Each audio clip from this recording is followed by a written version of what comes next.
On va faire un résumé de la démonstration, de la réfutation de la conjecture des nombres parfaits pairs et Mersenne premier ou théorème Ahmed-Diémé-Mersenne-Euclide. C'est-à-dire, la conjecture énonce qu'il existe un nombre infini de nombres parfaits pairs et Mersenne premier. Nous, on va démontrer que cette conjecture est fausse. Donc, par absurde, on va supposer que la conjecture est vraie, c'est-à-dire les nombres parfaits pairs et Mersenne premier sont infinis. Alors, posons un P, un nombre Mersenne premier très grand. Il faut comprendre ce que c'est qu'un nombre parfait, un nombre Mersenne premier. Très grand, qui tend vers l'infini. Parce qu'on a supposé que les nombres parfaits pairs et Mersenne sont infinis. Avec P qui s'écrit sous la forme de 2 exposant n moins 1, avec l'existence d'un n, et n doit être un nombre premier, pour que ce nombre aussi soit un nombre premier Mersenne. Et d'après le théorème d'Euclide, il existe un A appartenant à n privé de 1 et un nombre parfait pair tel que A est égal à 2 exposant n moins 1 fois P qui est égal à 2 exposant n moins 1 facteur de 2n moins 1.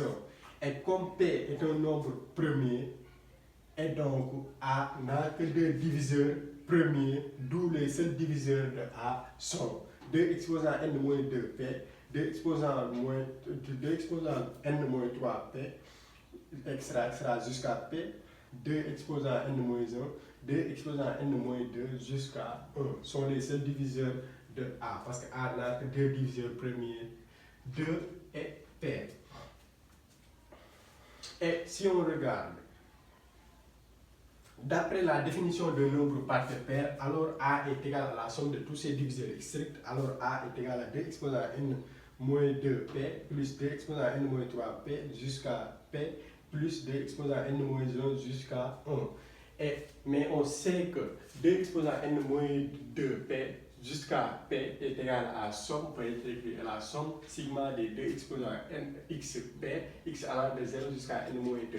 Et 2 exposants n jusqu'à 1, cette somme peut être écrite sous forme de somme 2 exposants x, x allant de 1, x allant de 0 jusqu'à l'infini. Et comme que cette somme-là vaut A, donc A est égal à la sigma des 2 exposants xp, x allant de 0 jusqu'à n-2, plus sigma des 2 exposants x, x allant de 0 jusqu'à n-2. Mais on peut voir que 2 exposants n-2p 2 est égal à A sur 2, 2 exposant n-3p est égal à A sur 2 au carré, jusqu'à p qui est égal à A sur 2 exposant n-2. Et si on fait cette somme-là, on voit que cette somme vaut somme des 2 exposants x, et P, x allant de 0 jusqu'à l'infini, jusqu'à n-2, parce que ceci vaut ceci, et ceci vaut ceci, qui est égal à cette somme-là, A sur 2 sur A sur 2 au carré jusqu'à A sur 2 exposant n, qui peut être écrit sous la forme de A fois sigma de 1 sur 2 exposant x, x allant de 1 jusqu'à n-2. Et donc, deuxième cas, on va calculer somme des 2 exposants x, x allant de 0 jusqu'à n-2 et somme des 2 exposants 1 sur 2 exposants x, x allant de 1 jusqu'à n-2.